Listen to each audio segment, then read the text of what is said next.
Hey, what's up guys, it's Oakley, and we're going to be playing an awesome battle 2 versus 2, myself and Indie Pride playing as Bretonnia here on a new map called The Fall of Man. Very appropriate, especially with this dismal kind of chaos, murky setting here. We're going to be playing against two AI forces as the Beastmen. The map itself is really cool. It's got a valley down the center, lots of cliffs, and it makes for an appropriate kind of just doom charge down this hill with hordes flocking down at us. This is something straight out of Lord of the Rings. This, you could almost imagine this as being the Rohirrim coming down, Helm's Deep at the bottom, just a massive charge coming down the hill. But instead of, medieval horsemen, you have giant monsters such as this Cygor, which looks absolutely brutal. There's like 5 or 6 of these lined up here. They're soon going to be unleashing volley after volley on us. We have bunches of Minotaur just dwarfing these other gore herds. Chaos spawn in the mix, so it's just a massive assault coming after us. Another huge right flank with a mix of chaos spawn and more mobile razor gore units, which are also equally punishing. So that's something to look out for. I do want to show off the map a little bit before we hit play. We're in slow motion right now, but it has some awesome features to it, which again are titillating eye candy here. You have a awesome kind of bronze and oxidized statue of Sigmar here. Very cool. The artistic details looking awesome. This keep itself looks really sweet. And again, Indy and I, every time we play one of these battles, get super disappointed in the fact that this is not playable. This is what sieges and even fortified, there should be fort battles in Total Warhammer. Imagine just, they have it. The art asset is here. All you have to do is put a gate here and allow units on the inside to fortify the top, and all of a sudden you have your own fort battle.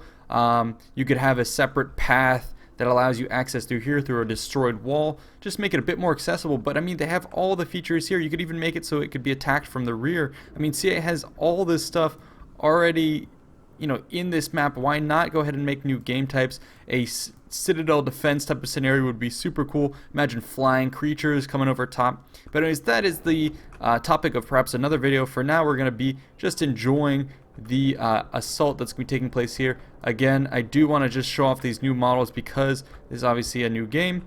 Or sorry, these are new models to everyone. This is a new DLC coming in here. And so this Razor Gore chariot looks freaking brutal.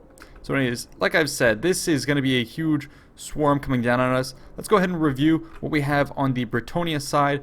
A massive force. We actually outnumber the enemy, but these are mere human peasants.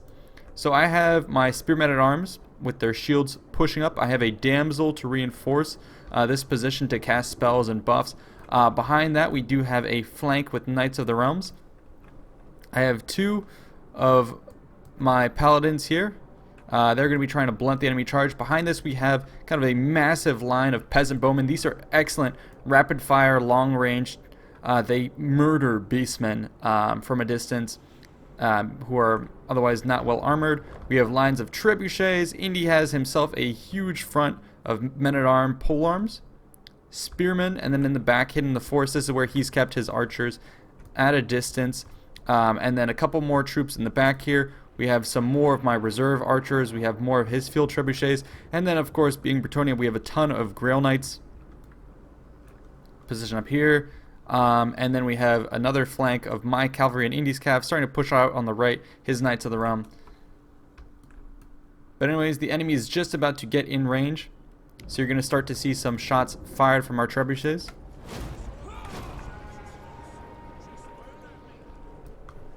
So there goes all these volleys, and we're going to start to just hammer the enemy as it starts coming down the hill. Soon they're going to be coming within range of our bows, and we'll see what that looks like. For the time being, it's only going to be just a couple of these monsters. Oh, left and right, them taking down. They are going to have counter batteries. Cygor's tossing stuff at us. It's going to start taking out our ranks. Ooh, our returning fire. These are tiny stones compared to what the enemy has to throw at us. Just so cinematic with these monsters grunting. So we're going to start to reform our line pushing forward, but look at this unloading on them.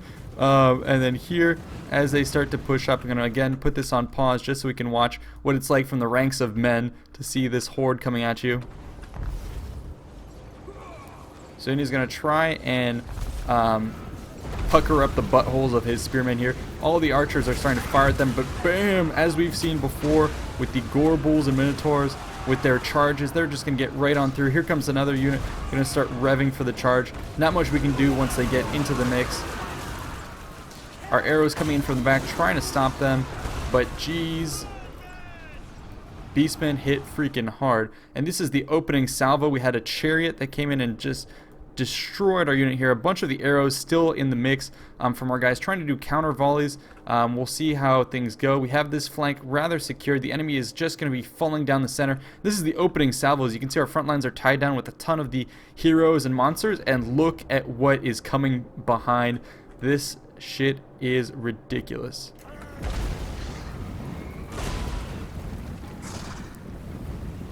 What we can start to do with our archers is actually start focus firing on enemy units like giants, high value units with all of our archers. That's going to prove to be increasingly important as they... Oh my god, and all of this... I just want to put this on pause once again. I mean, this is Indy's deployment, excuse me, and he has the entirety of 2 armies bearing down on him. Meanwhile, I have, you know, my clean ranks here, not much going on. I do have a couple units that were going to try and charge me. These Razor Gore herds do a lot of damage. So what I decided to do is charge forward with my paladin, blunt their assault, and then kind of start redirecting some of my archer fire. Let's see as these peasant archers start to fire. I always loved just the view of tons of peasants. Something about the longbow firing is just super beautiful to me. It looks freaking cool, especially when you get all the blood effects. So here comes this charge right into my lines. My priestess is going to go ahead and cast lightning storm here. I'm going to try and pick up this vast herd. You can see against the gores it's doing tons of damage as it tears through their lines. But still they're not going down. So now the front line is upon us. Lots of lag taking place here because look how many units are swarming on us. Over here our front line has completely collapsed. Bye-bye Bretonnia spearmen. This thing is absurd. We do have King Leoncoeur who's in the mix. He's trying to rally his men, but I mean against these minotaurs, look at how bloodied he is. Look at the remains of the Bretonnian forces. Yeah, they're all getting out of there.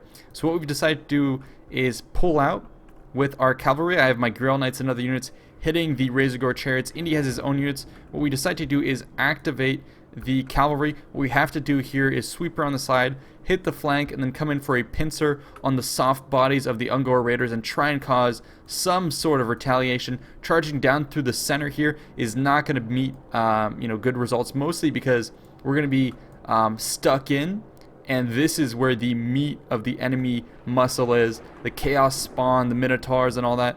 It's going to be doing a lot of damage. Now we still do have some knights. They're going to try and countercharge to sally our forces. You can see a lot of our guys pulling off in the back, trying to recover. This is where we have a lot of our archers stationed. You can see the desperate firing that they have going on. Now we're going to start to activate the Pegasus Knights as well. They're going to go around the flank. Meanwhile, I have all of my archers repositioned here. And they just finished taking out this giant, filled him full of arrows. And so now what we're going to be trying to do with my archers is finding the next target. This is my hold fast. Basically, this force here with the trebuchets and the archers is the damage dealing, the doom weapon against the enemy. Indy basically soaked them up. His front lines got obliterated. I avoided the mess of that assault. Now I have a huge damage dealing force, and now what I can do is focus fire on key units. So for instance here, I'm just going to start targeting this massive blob here. And this is where we have the paladin in the mix, where I'm now with all my units going to start targeting that. You can see them in the distance. This is the area that I desperately want to try and fire. Some of my guys going up in oh my god, you can see spinal cords, spleens exploding all over the place. It's desperate straits. We really need to pour in the fire, and that is where obviously the damage is coming in. I have safely shored up my side, and we have cavalry coming in the rear. We'll watch that in just a bit, but I do want to watch the archer fire coming in, coming of Cassandora coming in, and yeah, just all kinds of chaos happening here. My King Leoncoeur is watching from the distance. And now here comes the Comet of Cassandora, should be coming in soon. This is my... Boom! Just knocked out that group. And with all the additional firing power here, this is going to start to collapse. They're going to be ripe for a charge. We have some more abilities popping off here. Things are going crazy on this front. I'm trying to save my paladin, and he seems to be doing well. And now here comes the charge from the rear. Pegasus Knights and whatnot. Meanwhile, what I've done in the background is I had a couple extra cavalry that made their way around here, came up through the side, and then they are now going to be charging the Cygors. The Cygors are not artillery to be messed with lightly. He's doing a ton of damage, and this is against Knights of the Realm. You would not want to sick anything lesser against these guys because they destroy you. Even my Pegasus Knights that I sent against these guys, they ended up just swatting them out of the sky. I mean, you can see over here they're squashing these birds. No ifs, ands, or buts. Just punishing me. So even these rear lines are hard to take out, and they have some of these axe-throwing Centaurs here. I don't know how effective they are, but they're putting on the hurt. And yeah, there goes my Pegasus Knights. So you can defend the rear lines of your units with Cygors and Centaurs here and do a lot of work. I'm going to pull off a couple more units to try and rally. Over in the center, however, we have a lot of our focus firing here. Let's watch as it takes out this little unit. Boom, look at these giant blocks. Damn. All the arrow fire coming in too to clean up these guys. And I do have a paladin at full strength. You do have the ability to equip potions and extra things to your forces, so I popped the paladin ability to give him more health. And now the enemy center is starting to crumble. They have continued to plow through the middle, where they're going after our deeper lines of archers and reformed units. And this is where the Gore Bulls and Minotaurs were in greatest concentration. So this is obviously where we're going to be losing out the most. And they're just wading through our ranks. A couple of our guys in the back are still falling away, although we're going to start to reform them. You can see some of these archers having come back, and now what we're going to have is a bit of a rallying cry going on here. So yep, on this right flank, a huge cluster of peasants have found their wits, and now they're going to be reforming and coming back, trying to hold firm the enemy in the center, and then we're going to try and come back and punish them. The archer here, the killing force, can now reposition itself, and I think we're in a good spot to now clean up the enemy. And now it looks like it's a general rout. The trebuchet is also going to be firing. In the distance, we still see some Cygors, but they are now harassed by overwhelming numbers. They're going to be picked off. So this was an epic fight. Really fun stuff, and just the sheer rush power that the Beastmen have was incredible. You saw how they just smashed through the center. Now, if they were controlled by a non-AI force, I think they would have destroyed us. They broke our center. A lot of the units around here were just kind of pushing into the rear of their own men and not being very useful. They ended up being kind of caught in an open spot where I could get a flanking shot. Had those guys been diverted, and if they'd been able to silence our killing power over here, then I think that would have allowed them to blow through the center even harder, more than they'd done before. And yeah, at that point I think we would have been screwed. So this obviously shows that the Beastmen are a power to be reckoned with, but if you can kind of sustain, if you can kind of hold, if you can sequester them, and then focus firing is key. Focus fire their key monsters, the Cygors with rear charges, have some units devoted to killing them. But other than that, even archers will do. Just a mass of archers and trebuchets and catapults. Target the big monsters, and then that'll go a long way to sustaining your victory. The light troops for the Beastmen are not something you have to worry too much about. You can easily run them over with your knights here. So yeah, I hope this was a good indicative battle to kind of show the playstyle of the Beastmen, their strengths and their weaknesses. And overall was just super cinematic. Again, a point to conclude here is CA is doing a great job with these maps. This is awesome. I wish we had this type of terrain diversity when it came to Rome 2. God, that would be fucking amazing if we had that type of attention to detail. So great job on the map, CA. Keep doing what you're doing. The only thing that I'll ask CA to do is please expand the size and the deployment zone of the maps. Right now you're super hemmed in. There's tons more room that you could, it's already built into the map here. I mean, this is all built into the map. Allow us to move all the way out into these positions, allow us to use more features of the terrain.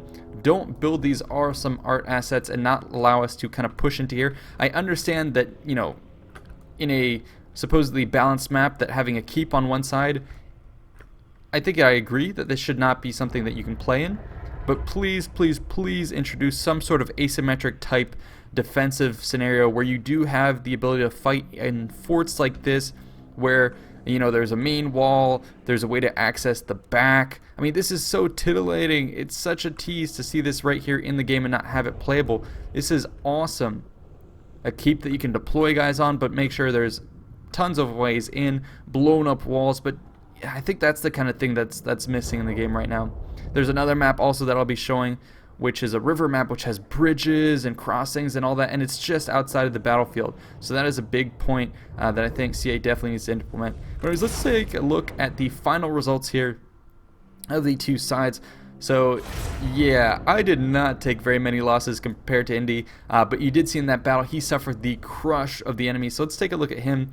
Most of his kills seem to have been gotten with his knights doing the rear action. Lots of kills to be had. Trebuchet is not super effective. Archer is not super effective. And this spear wall, I mean, this is like 700-800 units, troops, I should say. And what, they got like no kills between them. So just, you know, hot knife through butter in that case.